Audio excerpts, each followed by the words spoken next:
If you dream of getting on target at crazy distances like 1 mile, 2 miles, or beyond, That's good. we're going to learn how in this video from our world champion to do just that. Hey guys, Gavin Gear here from UltimateReloader.com. I'm joined by Paul Phillips from Global Precision Group. Thank you for joining me, man. Oh, it was a pleasure. This has been the most amazing week ever. I fulfilled a lifelong dream. Well, maybe I didn't dream about 2 miles as a kid, but recently I've just been obsessed with ELR and the thought of connecting with steel at 2 miles. What is it about 2 miles that's just so intoxicating, you know? Mm-hmm. It's harder than you think, for one thing. Yeah, it sure is. It's harder than you think. The environment obviously is a huge factor. Mm-hmm. Being able to see the impact area and see the targets, the ballistics that goes into it. I think ELR, you know, it was shooting competition on the U.S. rifle team for so long, shooting 1,000 yards with a .308. But going to ELR, there's just so many more things that you have to master. Mm-hmm. Ballistics, wind, spotting, loading, bigger gun. Special equipment. Yeah, having a crew to set up targets and having camera systems. It's a production. It is a production. Yeah. But it's so rewarding to know that you can, you know, predict something 2 miles away and hit the target. Yeah, and to see it impact, right? That is just crazy. And then be able to follow up and be consistently hitting it. Yeah. You know, and making short work of it, 1, 2, 3 shots and making an impact. Yeah. So for those of you that don't know Paul Phillips is a multi-time world champion with rifle shooting sports. He's a multi-time King of 2 Mile champion, which is a team sport. Mm-hmm. It's this really, really cool team sport and has over 40 national titles to his name. You're also the founder and the owner of the Global Precision Group. Tell us about what the Global Precision Group is. Well, when I retired from the federal government in 21, you know, having a long career of being on the U.S. rifle team and shooting sports for a long time, and obviously I was trained in the military and in law enforcement too for sniping. You know, I just felt that it'd be a great hobby job to have, to do what I love to do, to help people out, to give back to the green and blue. Yeah. And also to help, you know, people that want to be fast-tracked in the line of, you know, shooting long range and ELR. And, you know, I figured why not do something you like to do? So that's kind of where it evolved. And people I wasn't really looking to do a business. It just kind of found me with a lot of companies I've been working with for a long time. Yeah. You know, Bat Machine, Bartline Barrels, Accutech, Manor Stocks, Night Force Scopes, you know, Burger Bullets, Peterson Brass, all these companies I've been, you know, working with for a long time. So I started doing testing, evaluating, demonstrations, seminars, clinics, and you know, I started really liking it. And so that's kind of where it evolved into GPG, where I started my company, and now I'm offering those services to, you know, military, law enforcement, civilian, competitive shooters, hunters, and recreational shooters. Yeah. What I love about what you do is how much enjoyment you get out of seeing other people succeed. When I hit the target at 2 miles, it was just like a brother coming to give me a hug. Like, just, it's hard to describe the energy. Yeah. You know, like it's such a unique thing to accomplish. It is. And what's cool about what you do is you've shown that you don't have to be a 30-year competitor to win the King of 2 Miles. You've fast-tracked multiple people in their first year to take them to the podium. Yeah, I mean, this year, in last 18 months, I took a person that's never shot before past 100 yards, and he's consistently finished in the top 7 in the last 5 international matches with over 100 people at the match, and up to 15 to 20 different countries representing. So that's like a world championship. So it can be done. You know. Also, we talked a little bit about, you know, the law enforcement and the hunters and recreational shooters, but like you know, we fast-tracked you within literally 1 or 2 days, and you were just nailing the 2 mile plate. It was an afternoon that we were actually on site into the evening, right? So you hit right there. Tap the impact. There it is, right there. Now you hit on the other side. 2 in a row. That was 1, that was 2. It was not a prolonged process, but didn't need to be because of how you helped me select the components, the twist rate of the barrel that I spun up on this lathe, right? Like, you fast-tracked me. And I'll tell you that feeling was just absolutely amazing. And now, you know, I'm just thinking about what's next. Yeah. It's awesome. Yeah, you know, it's kind of, we talk about ELR, but really it's any rifle at any distance. The process, it takes course. It will get you on target no matter what cartridge, what bullet, what discipline, it's all Yeah. pretty much the same. Well, I'll tell you what. So you can go to gpgtraining.com and find out about what Paul does and connect with him to get one-on-one training or to have him come to a match and help you win. But would you be willing to walk us through your process at a high level? Absolutely. Okay, Paul. So before we go up and shoot, why don't we do a quick breakdown of the rifle and the components? Sure. So this is a 375 Chi-Tac. From head to toe, we got the T5 Terminator brake screwed onto the Bartline barrel. It's sitting in the brand new Bat Machine XL action. I like that action. It's smooth. Chambered in 375 Chi-Tac. Yep. It's sitting in the Manners LRT 2.0. It's got the adjustable bag rider, and it also has a forward rail for your prism. On top, we got the Night Force Attacker 7-35 with a Holland bubble level. It's sitting on the AccuTac bipod with the P-skis, and then the Edgewood rear bag. And then the new components, we got the new Labrador LX chronograph. That has a built-in BC component. You can get your BC off of it. So if you change bullet lots or ammunition, you get a new BC. Obviously, we got the Kestrel there and the brand new Berger 410. Those are cool. Yeah, pretty awesome. Yep, they shot really well. And also, obviously, they're being propelled by the H50 BMG powder, and then inside the Peterson 375 Chi-Tac case. Nice. Very similar to what I was running, actually. Yeah, very similar. It was nice to compare the Berger and the Laser. They both shot phenomenal. Yeah. A little bit different BC, but obviously they both shot very well in the Peterson case. Yeah, for sure. Awesome. Well, let's go up and shoot. All right. So what we're going to do, Gavin, we're going to run you through my GPG process when we go to competition or we do a military training or do a law enforcement training. The process is the same as a hunter. It'll work in any application. It's using the science of accuracy, using all our instruments and everything that we have available to us to accurately put a first round impact on target from 100 yards to 2 miles. Awesome. So I'm going to run you through this process. This is going to be the quick version, but this is all that's really required to really engage targets. So we're going to test to see how it works out. Okay, Paul, let's talk about what we did previous to this and then how you're going to work up this solution. Sure. So the first thing we did was we got 100 yard zero, and we made sure that we got a good velocity using 3 different chronographs. Yep. And then what we're going to do is make sure we had the correct bullet that you're shooting today, and we make sure we upload it into the Kestrel, and we entered the velocity onto the Kestrel. We're shooting the 400 grain laser, Gen 2 laser at 2978 feet per second. Okay. We're going to scroll down through to make sure our bore height is good. We're going to make sure that our 100 yard zero is selected. We're going to make sure that the twist rate is correctly and we're in mil units. Okay. And then what we're going to do is we're going to take the wind off for right now. Okay. And then we're going to go to the target. And we've identified using 2 different rangefinders that are distance to the target, 1865. Okay, so we're going to go down there, we're going to put in 1865. Bear with me here. Okay, we had 154 degrees to the target, and we had an inclination of +6. We're shooting uphill. And then we're going to leave the wind off right now. Okay. And just check the gun one more time. That's good. So that's pretty much all it is. So we have a prediction of 15.5 mils. Okay. Okay. That's our total come up? That's our total come up. So now we have our elevation set with our bullet that we had, a PDM that we uploaded from the app into the Kestrel. And the PDM is? Private drag metal. Okay. Yep. Gotcha. So there's CDMs, there's PDMs, and where you can get your gun and your ammo and your bullet across the radar. It's a private drag model. Yeah. Okay. The CDM is something that's done in the laboratory where anybody could purchase and upload. They're pretty close. I mean, they're going to be really close. So anybody out there, the military, law enforcement, or civilian hunter or competitive shooters can get a CDM and be very close. Yep. Right.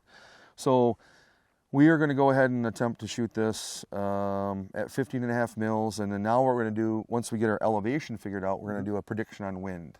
Okay. Cool. Okay. All right, Gavin, so now that we've gotten the elevation figured out with our prediction, now all we have to do is figure out what we want to have for wind. Okay.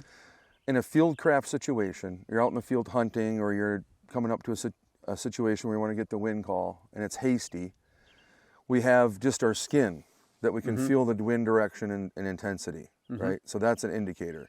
We also have our spotting scope where we can see the mirage and the speed of the mirage. We also have instruments that we can gather a speed on our wind meter, on our Kestrel.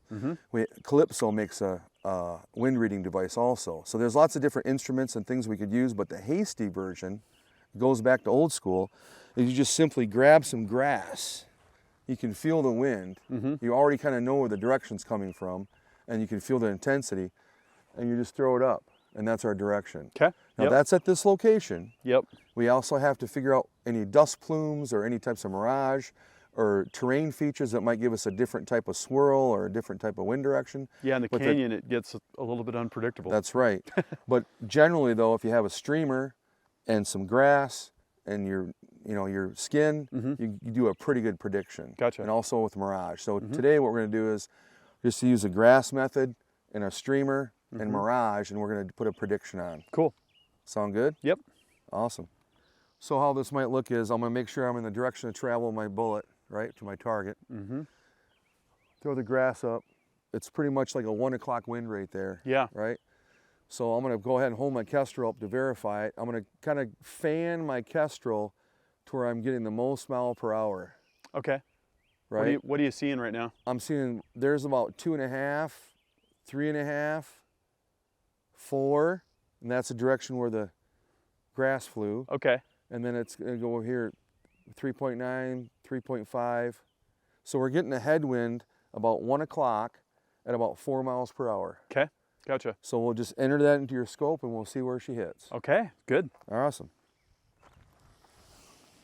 So what we'll do is we'll go to ballistics here, go down to wind, and we're going to set it at 1 o'clock. So all you do is you go into your target under wind direction, 1 o'clock, and we're going to set it at 4. Nice. And just for fun, we'll go up to, on the second reading, we're going to go up to 6. Okay. 4 to 6 miles an hour from 1 o'clock. Nice. And that'll give us a prediction of, well, not much really, because it pretty much takes out spin drift. Okay. But it's pretty much, yeah, so we're like a tenth left to a 10th right. So we're going to run just straight up 0. Sounds good. So that's interesting. Sometimes you have just a little bit of wind and it just cuts out your spin drift. Yeah, right. All right. Gavin, once we've got our elevation figured out and a prediction for the elevation for wind, I want to talk briefly about spotting and how important it is, especially longer distances at past 1 mile to 2 miles. It's very critical. What I like to do is I like to set up behind, parallel with the barrel, in line of sight. The reason I like to do that is it's easier to pick up trace, and it's also easier to see for right and left. If you lose the bullet and you see no impact, I saw the trace, so I kind of know that you're off to the right edge of the target. So there's benefits of being right behind the shooter. Makes sense. Also, you want to make sure that you have a good stable position, nice big heavy tripod. This is the Swarovski BTX 115, as you saw before. It's got very clear picture. And I like to maintain a stable platform. When you're shooting distances, I also like to count off 1, 2, 3. That helps me blink my eyes and then be prepared a couple seconds before the impact should hit. To hold your eyes open. Absolutely. Yeah. So then you won't miss anything. Yep. So while I'm doing this, that's kind of the setup I'm looking for, right? Yep. And it's good also to communicate with your shooter. Let me know when you're going to send it, so I'm not sitting here all day long and straining, and then all of a sudden you shoot when I'm not ready. Right. So we're going to communicate that when we're shooting and spotting. Nice. Another aid that's crucial, that's a must-have with the long shot camera systems is the Hawk. And I'll let you share that with the founder, Clay Roden. Clay Roden, founder of Long Shot Cameras. This technology has been transformative for us, especially yesterday at 2 miles. Right, absolutely. Yeah, thank you. So normally, every opportunity that we can set a camera down by the target, we do, especially in ELR, because with Mirage and everything else, there's no good way to see the actual impacts. That was the only way that we were able to see who hit where yesterday. Right. Yeah. Exactly. Especially when we need to see where each person hit, like that blinker feature. I'm going to tell you that's a game changer right there. You've got 8 impacts on the target. Where did the 9th one land, right? Right. Yeah, it's hard to keep track of that stuff. With the shot markers and the blinker, it really simplifies it. And that's a camera system, right? We shoot with cameras at the target and a receiver and an iPad or a phone. This is totally different. Tell us about the Hawk. Yeah, just because of our setup here, we can't get a target downrange. We've got the camera on the spotter. So I'm going to set you up with this iPad when you shoot. Okay. You'll be able to look through your scope and spot for yourself, but then also there will be a slight delay And then as soon as you see it there, you can glance over at the iPad. You should see the impact here. Nice. And we should also be able to hopefully use the shot blinker feature to actually see the new impact on the rock face as well. A little puff of dust or whatever. Well, typically it'll actually leave a little mark on the rock face, and we can pick that up. Perfect. And tap and mark it as well. Awesome. Let's try this. Yeah. Okay, Gavin, now that we have our elevation and windage in place on our scope, now we're going to talk about setup. Okay, briefly talk about setup. The main things as a shooter that I want you to concentrate on is your bipod, your bubble level, your rear bag, and your shoulder position. Yep. And your pressure on your hands and your cheek and your shoulder touching the gun. You want to be consistent with everything that you do.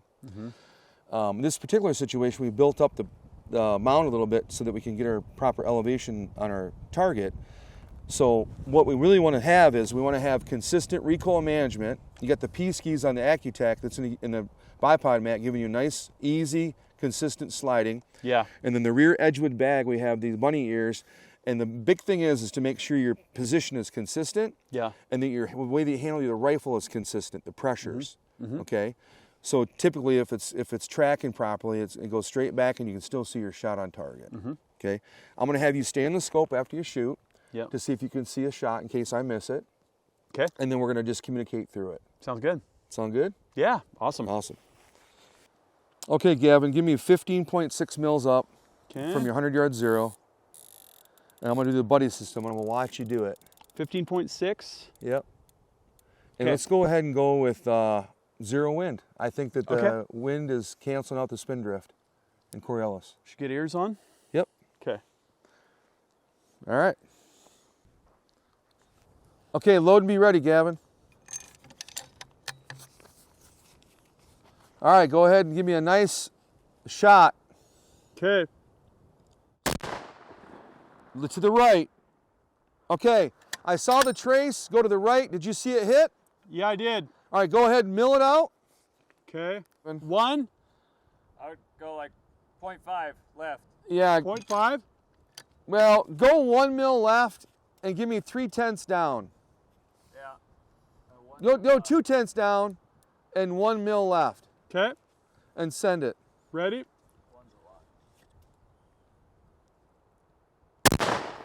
There you go. Bam! Yeah, you're about 3 inches low on your second shot. Give me Send another one. Yeah, give me 1/10 up and send it.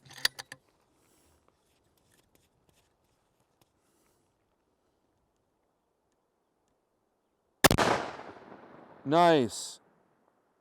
Little left. Good job. I tell you what, I want you to spot for me, Yeah. okay? I want you to see you can see the trace going all Yeah. the way in. Nice. Yeah. It's like a freight train. All right?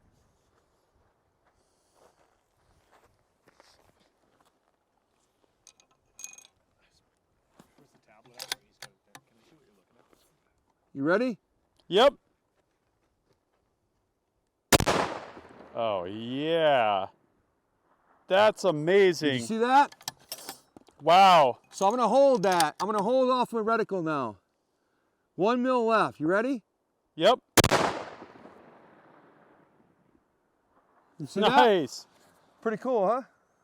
Wow. That spotter is money. Wow. And your velocities are rate stabilized at 2987, 2889, or 2989, 2987. Yeah. You like Nice. that though? Amazing. Isn't that amazing? Oh, yeah. Clear as day. Yeah, you can see that trace going down like Yeah. a bus.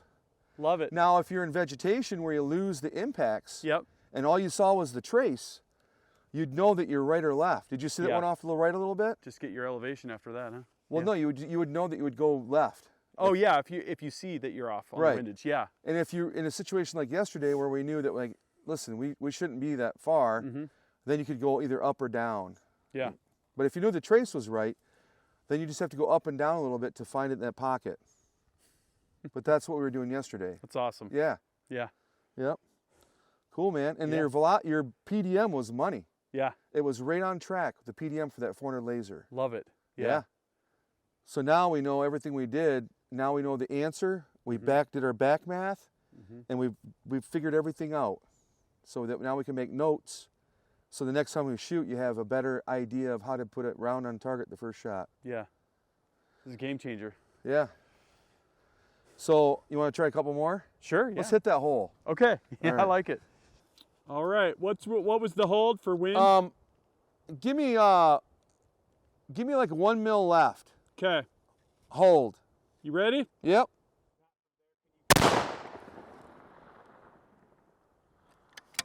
Okay, give me another mil left. Go ahead and dial it. Give me Okay. Give me 2 mils left, Got it. and come down like 2/10, and then aim center. Aim at the Okay. hole. Little left. Give me 4/10 right. Wind. Okay. 4/10 right wind. Are you dialing it? I'm gonna hold it. You're gonna hold it. Okay. 4/10 right wind and send it. That looks a little closer. You hit 3 inches from the last shot. So hold a mil right. That's good.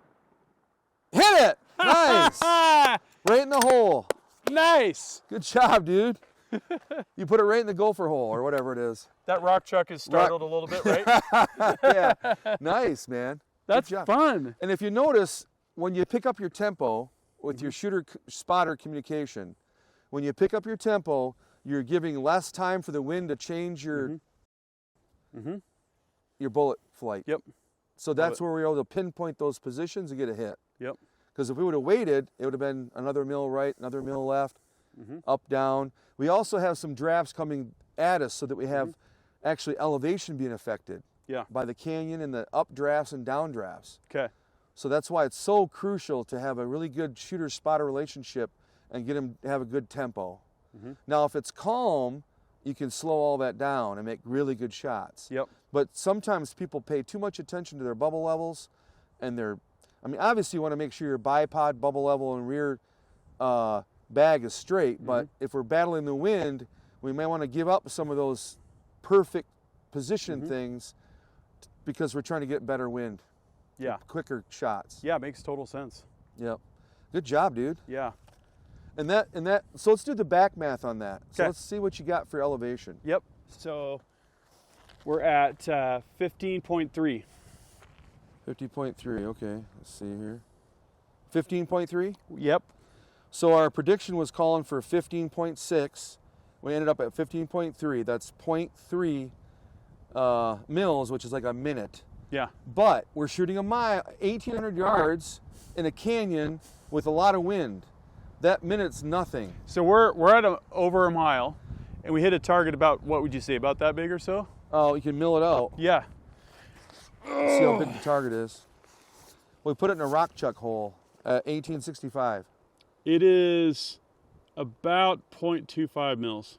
A little Quarter less. mil. 0.2 mil. So just under a minute. So that's probably about a 15-inch hole, roughly. Yeah. So you put it right in there. So, Nice. But like I said, what I like though is we did the back math after an impact, and all the shots. If I was to do a plot card, which I highly recommend, because then you see the whole group, right? But the whole group was centered around that hole. Yeah. So we were up and down. So that tells us that our ballistic solution was money. Nice. So that's good. It's amazing. Yeah. So all we were battling was the wind. Yeah. But we were seeing a little elevation with the drafts, the gust, because we have the big valley and the dynamics of the environment or the geographic situation. Yeah. So, Very cool. Yep. Okay, I will have to say that was absolutely awesome. We had that hole in the rock face. What was that? A little over a mile away, 1,800 and some odd yards. Yeah, it was 1865, and the hole was somewhere around 14 inches. Yeah, and I hit the hole. Clay Roden, the owner of Longshot Cameras, had multiple hits in a row, and it was partly a shooting exercise, and it was also partly discovering some mysteries about our 2-mile shoot. Absolutely. Right, and it all came together, and what we proved was your formula was within how many MOA did you say? A half a minute of angle. Half minute of for angle. For both bullets, for both the Berger cutting edge 400 grain laser, Yeah. Berger 410 hybrid. Yep. That is, to me, the perfect follow-on to the 2 mile shoot, because we were able to do it, on site at 2 miles, and then we were able to come back and confirm some data and get some really, really great, really quick results with some variable wind, right? Yeah, It's I mean, amazing. that's a huge canyon we were shooting over, and lots of wind. Yep. And the predictions and the wind guesstimation that we went on with, and the shooter-spotter communication, it all worked to where it proved that the bullet and the cartridge and the ballistics that we had was money. Yeah. And also it verifies the barrel, the scope, the action, the bullets. Everything's working in sync where it should be working. Right. The click adjustments on the scopes were perfect. Yep. The consistency of the BC was very low, which gave, we kept putting the rounds in the same spot. So all that stuff, it's really neat to see how all it comes together. Yeah, tight BC is super important, Yeah. like what we saw. And what I'd like to emphasize is sometimes you can't put a price on a shot. If you have a $30,000 chartered hunt in Alaska for a grizzly, and you don't have a good zero, or you have the safety on, or you haven't gone through your due diligence to get the training, to know the rifle, that's the kind of stuff that you can help out with. Yeah, I mean, I like to fast track people, whether it be military, law enforcement, hunters, enthusiasts, or target shooters. We'd like to, utilize that experience we've done for the last 3 decades and help people, fast track people to make most use of their money and time, and to have immediate success. Yeah, super awesome stuff. So if you want to know more about what Paul does and connect with him for some training, gpgtraining.com. I'm looking forward to what we cook up next. I am too. I'm looking forward to it. Okay, so stay tuned for more about that. If you'd like to share your thoughts on what you saw, Paul's walkthrough of the GPG training process and our shooting at a mile, join us down there in the comments section. Thank you very much for watching. That concludes this video, and that means it's time to wrap it up. I hope you enjoyed this video. If you're watching Ultimate Reloader on TV and want to take advantage of free resources, exclusives, and hot deals, just hold your camera phone up to the QR code, tap on the link, fill out the information, boom, you're getting Ultimate Reloader emails. Don't forget to like and subscribe. Also, we're on Facebook, YouTube, Rumble, where we've got unrestricted content, and Instagram. Make sure to follow us on all those channels. Ultimate Reloader also has a commercial solutions division serving law enforcement, the military, and the gun industry. We have some unique capabilities, including a comprehensive suite of recoil testing and evaluation capabilities, trigger profiling, and more. Thanks again for watching.